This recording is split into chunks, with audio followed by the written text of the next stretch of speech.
La paciencia del Señor es uno de los grandes atributos de su carácter y también es un fruto del Espíritu que nosotros como hijos de Él tenemos que mostrar y madurar dentro del proceso de crecimiento que nosotros debemos de tener. Y el día de hoy estaremos hablando dentro de lo que es la enseñanza de la doctrina de la ira de Dios, basado en el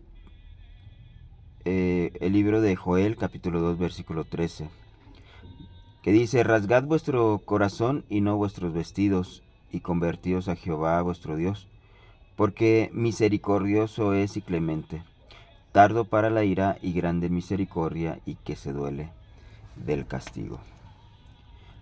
El título es La paciencia del Señor. Cuando dice tardo para la ira, está manifestando que el Señor es paciente. Pero dentro de esa paciencia el Señor tiene un plan de corrección, tiene un plan de llevarnos a un arrepentimiento a través del castigo. Por eso dice esta última parte, y que se duele del castigo. Ya habíamos dicho que el Señor, a través de la corrección y del castigo, lo hace como un padre cuando castiga y corrige a su hijo.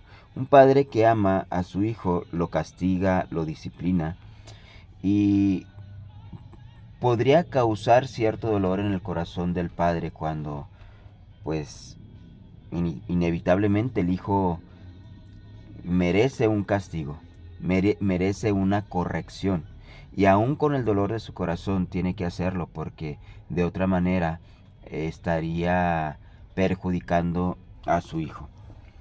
Y este versículo pues nos habla precisamente de que el Señor es misericordioso, es paciente, es clemente, es amoroso.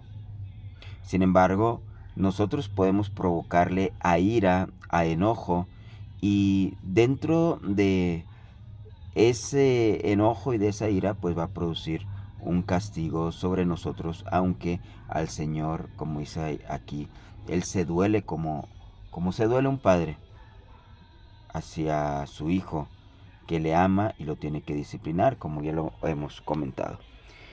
Bien, segunda de Pedro 3:9 dice: el Señor no retarda su promesa, según algunos la tienen por tardanza, sino que es paciente para con nosotros, no queriendo que ninguno perezca, sino que todos procedan al arrepentimiento. Muy bien, dice que el Señor es paciente para con nosotros.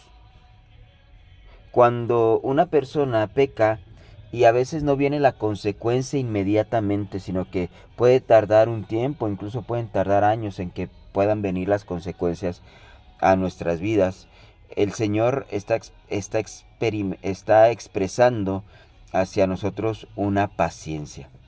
El Señor nos da un tiempo para arrepentirnos, nos da un tiempo para que podamos reflexionar y podamos darnos cuenta que vamos por mal camino, y en ese darnos cuenta, o en ese volver en sí, nosotros tomemos la decisión de buscar al Señor, buscar su perdón. Cuando esto no sucede, el Señor nos da un tiempo. Dentro de ese tiempo entre nuestra mala decisión o nuestro mal comportamiento y el castigo en sí, o la corrección, a eso se le llama paciencia. Eso se le llama que el Señor nos da ese tiempo, es tardo para la ira. Pero cuando se activa la ira y cuando se activan las consecuencias de nuestras malas decisiones, entonces el Señor nos tiene que disciplinar y nos tiene que corregir, porque tiene que intervenir de alguna manera. El objetivo, el propósito de esta intervención del Señor a través del castigo es, como dice pues el versículo, que el Señor no quiere que ninguno perezca, sino que todos procedan al arrepentimiento. Todos, tanto creyentes como no creyentes, hemos recibido el trato de Dios. Nada más que muchas personas no se dan cuenta que es un trato de Dios, no alcanzan a ver que está la mano de Dios detrás de su circunstancia, de su adversidad. Y muchas veces, en lugar de arrepentirse, de buscar al Señor, lo que hacen es resentirse y enojarse contra todos, contra la vida y muchas veces incluso contra Dios mismo. Hechos 17:30 dice, pero Dios, habiendo pasado por alto los tiempos de esta ignorancia, eso se le llama paciencia. Pasar por alto los tiempos es la paciencia del Señor. Dice, ahora manda a todos los hombres en todo lugar que se arrepientan.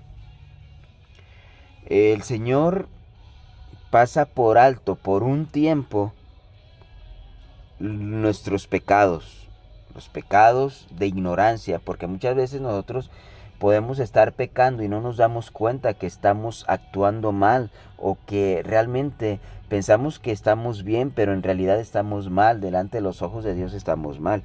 ¿Y qué es lo que sucede aquí? De que en su paciencia el Señor nos da un tiempo, pero una vez que nos revela el Señor que realmente estamos mal, el Señor nos manda y espera de nosotros que procedamos a un arrepentimiento, que procedamos a una conversión a Él, como dice Ezequiel 33:11. Dice, diles, vivo yo, dice Jehová el Señor, que no quiero la muerte del impío, sino que se vuelva el impío de su camino y que viva.